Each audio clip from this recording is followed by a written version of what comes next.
This is how France would drift to the ultranationalist side and establish a police state and tyranny over its citizens, with the eventual goal to declare war on Germany and restore their former glory. Welcome to Project Kaisertum, episode 6, which timeline starts with Germany capturing Paris in 1914 and winning the Great War 2 years later. It would eventually result in these borders, which is now a Hearts of Iron 4 mod, link in the description. This video is the start date of the mod. In fact, the video will explain the war behind everything that happened in the world prior to the mod start date.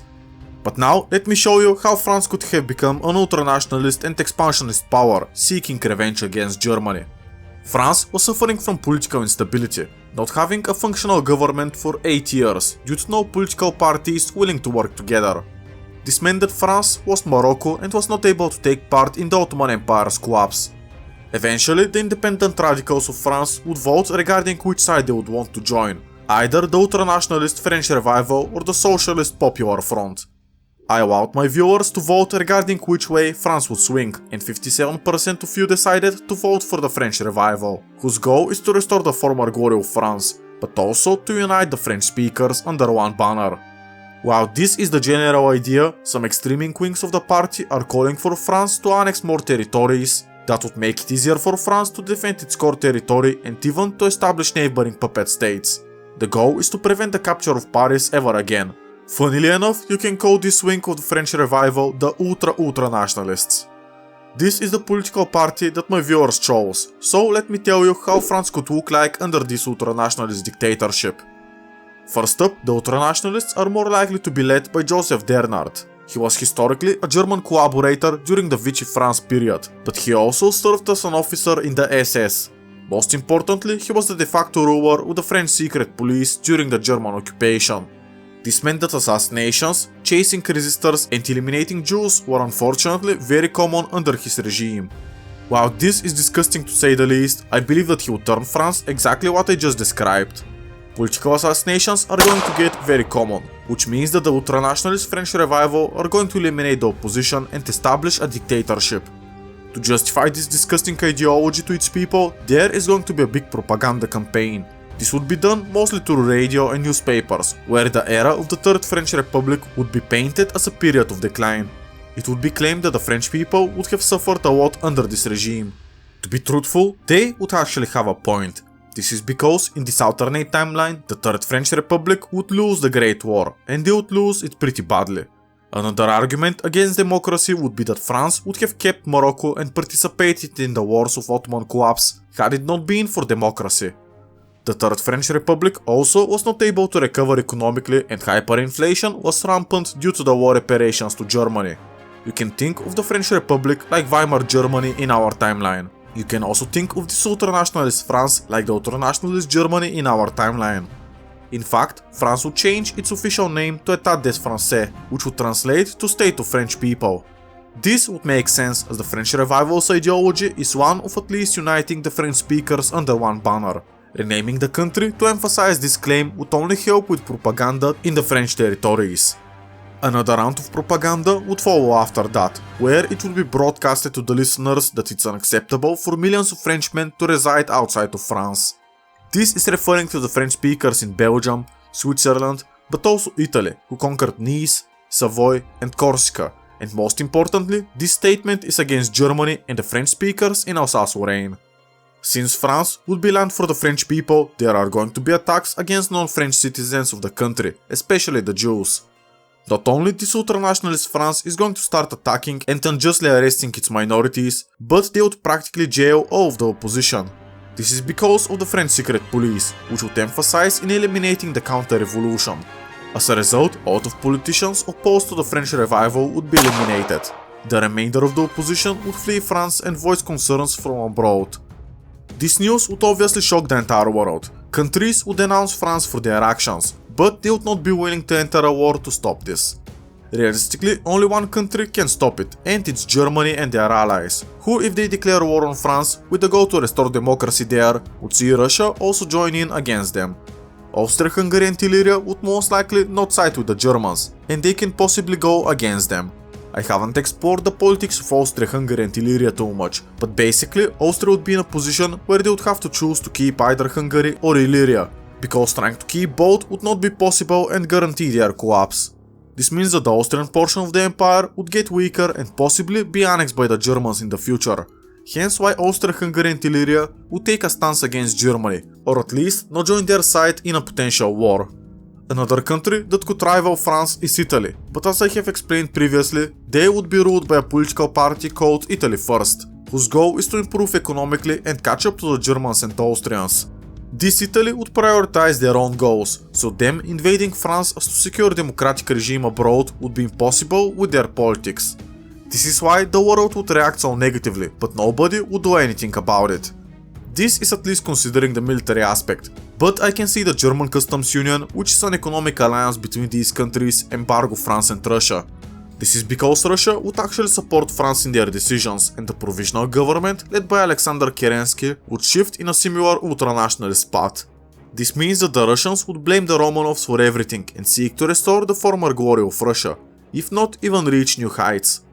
At that point, France and Russia would officially ally. The Germans again cannot do anything to stop it for the same reasons as why they cannot force democracy in France. This may seem strange, but remember that Britain would be opposed to the French revival. This is because Britain is ruled by the Labour Party, which is social democratic. This means that had France become a communist or at least socialist state, that Britain could support them. This time, this is not the case, and the Franco-British ties would be greatly damaged with this political situation in France. The French would know that they would need allies, so they would try to befriend Spain in Italy. Regarding Spain, France can try to secure vital resources like coal and steel. This is because France lost a bit of land to Germany and Belgium, but there was located about 70 to 80% of France's coal and steel production. This would mean that France would lack the resources to develop any weapons, limiting their army size.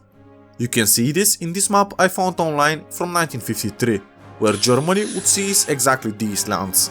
If France wants to have a mighty military, they will need either the help of Spain or Italy, who would have coal and steel for trade. Regarding Spain, they are not part of the German Customs Union, so they can freely trade with the French. Another thing that the French revival would do is to possibly screw this possible ally because of ideological reasons. This can happen as France, which is a state for the French people, would double down on their policies of eliminating non-French citizens. This would include a couple thousand Spanish citizens, most likely around the city of Perpignan, but most importantly the whole French Basque country. This would create a whole refugee crisis in Spain, as the Basque people in France would flee across the border and seek revenge in Spain. Due to this pressure, the trading partnership between Spain and France would not last. Even worse, Spain will be opposed to the French regime and seek closer ties with Germany, who also granted them Gibraltar for free after the end of the Great War. The only hope for France is Italy, but this relationship would be highly controversial on both sides. This is because the French revival had claimed as their number one priority to unite all the French speakers under one banner, but now they would be seeking ties with a country that has at least 500,000 ethnic French speakers. While this may seem strange, let us remember that historically the ultranationalist Germans also collaborated with the Italians, despite there also being around 500,000 ethnic German speakers in the South Tyrol area of Italy. Still, this relationship between France and Italy might work, but be greatly limited in size. Italy's main goal is to improve its economy, and selling overpriced resources to France, who is embargoed by most of Europe, is going to benefit the Italian nation. Italy is also part of the German Customs Union, so theoretically they can buy these resources on the shared market and secretly sell them to France for a profit. Now, I don't think that the Italian government would actually do this, but I see some individuals trying to make a profit from it. This means that France would get some resources, but by far not enough, and this is not a consistent supply of the vital coal and steel that France desperately needs. France would become increasingly isolationist, and their only ally would be Russia, who has resources but they will have trouble reaching France. This is because Germany, with the help of Finland and the United Baltic Duchies, would control and blockade the Russians' access to the Baltic Sea. By blockade, I mean that the Germans can search the contents of the Russian merchant ships, making sure that coal and iron is not exported. The Russians and the French would have to get creative if they want to strengthen themselves and have a chance at toppling the German hegemony over the European continent. There would be a genius idea, where Russia would find a loophole as to send steel and coal to France. Inspired by a real event in the Cold War, I think that the Russians can start sending crates of food, glass and other non-war materials to France. The Germans would do the mistake of searching the contents of the crates, rather than focusing on the crates themselves. This is because, as I said, France would need coal and steel, just so they can produce military equipment. Well, very conveniently, the crates that Russia would send to France would be made out of wood, which is a replacement for coal, but also they would have steel nails, which can be melted into steel bars. Another workaround that Russia and France would find is that the Germans would obviously search the ships for any steel, but once they don't find any, they will let the ships pass. Then what would happen is that this Russian ship would make its way to France, where it would be literally melted, and its steel would be gathered. I don't have to say that collecting steel from nails and melting shipping vessels is very inefficient, but there are literally no other alternatives for France and Russia. Germany cleverly took the majority of France's steel and coal supply, just so the French can never pose a threat to Germany. France and Russia would find a workaround, and it would be right under the nose of Germany. This chronic lack of steel would force France to be smart in using it. This means that producing millions of rifles would be very inefficient. The French would need to find the best use for its limited amount of steel that they have. For example, a simple rifle can be lost to the enemy, get damaged and etc. Rifles and ammunitions are generally considered consumables, and France doesn't have a lot of steel, so in a potential war with Germany, they would lose in the long run. This is why the French engineers would be tasked with making something very cost effective, and after months of research, a prototype would be developed. A very interesting detail is that the Great War ended in 1916, but around the same time, tanks were just used for the first time in the war. Historically, the French produced the most tanks, more than all the other countries combined, but historically their tank production ramped up in 1917. The French Schneider CA-1 was first used in 1916, but the concept of a tank as being useful would not be fully researched due to the length of the Great War.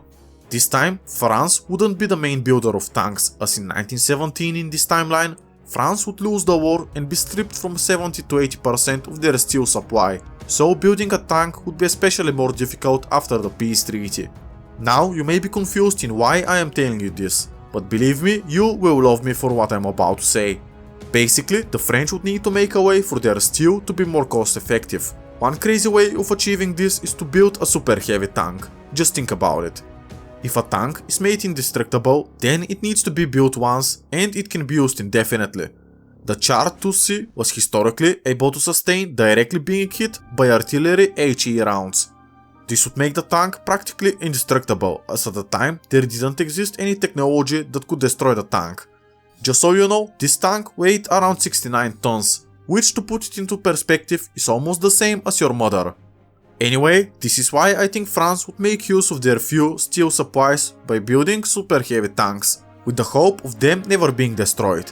Since the Char 2C was a French tank that was historically built during the same time, I think that they can use the same design being used in this alternate timeline as well. The thing is that historically only 10 of these tanks were ever produced, but this time we can expect hundreds at least. The problem of super heavy tanks is that they lack maneuverability, so they can be simply overrun by infantry and destroyed. This means that France would need a professional infantry tasked with protecting these tanks at all costs. Again, all of this would be done in secret and Germany would not have any idea about this until it's too late. This is very ambitious, but it's the only hope for France to achieve a victory over Germany. The war plan would be to use these tanks early in the war and try to capture the steel and coal fields, which would later be used to produce more weapons for the infantry. The French would know that the Germans would eventually come up with a counter to this super heavy tank, but in the early war it would give a big advantage to France.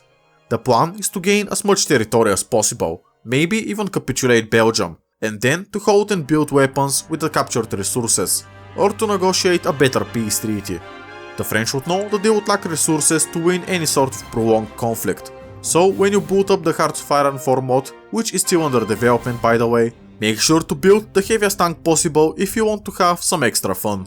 Regarding other countries, I want to mention Austria-Hungary and Illyria, which would be in deep trouble. This is because the Hungarians are still bitter that they were forced to cede their Croatian holdings and sea access to the newly created Illyrian crown. The Hungarians would demand compensation, either with territory or money.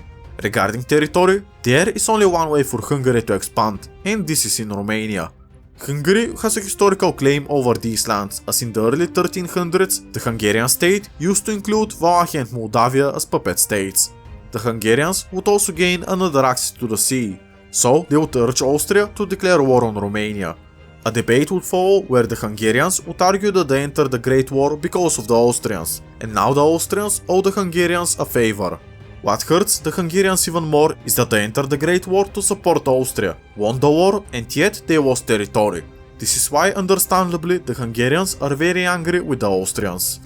While this debate is going on, there would be a discussion of monetary compensation for the Hungarians as an alternative.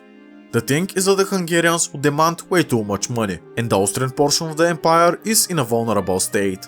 If the Austrians pay the Hungarians, this can bankrupt the nation or prevent them from achieving their long-term goals.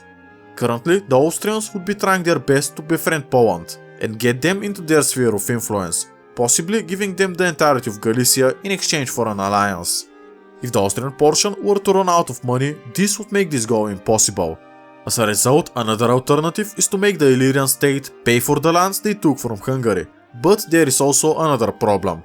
The thing is that this would impoverish the South Slavic people of the empire, which are already the poorest in the whole of Austria-Hungary and Illyria. Making the Illyrians pay the Hungarians would for sure bankrupt Illyria, resulting in them to want to break free. This is why I said earlier that Austria would need to choose between keeping the Hungarians or keeping the Illyrians, but trying to keep both would be very difficult. I assume that once the Hearts of Iron 4 mod is fully finished, you can have an option for which side you want to choose. The thing is that the Hungarians would be looking to abandon Austria and enter a war with Romania on their own. The Hungarians in February of 1930 would stop contributing to the shared coffer of the empire and start acting like an independent nation. Several Austrian nobles would be fired from their positions in Hungary, and the Austrian citizens' properties in the empire would be seized by ethnic Hungarians. This is because the Hungarians would say that the payment is due, and them taking the Austrian properties is a way of them seizing monetary compensation for their losses by force. In the next episode, Austria-Hungary would have to deal with this difficult situation, or be forced to collapse, so make sure to subscribe if you want to see if Austria-Hungary and Illyria would make it to the start of the Second World War, which would be initiated by France and Russia in this alternate timeline. Watch the video on the screen and I wish you the best day possible. Goodbye.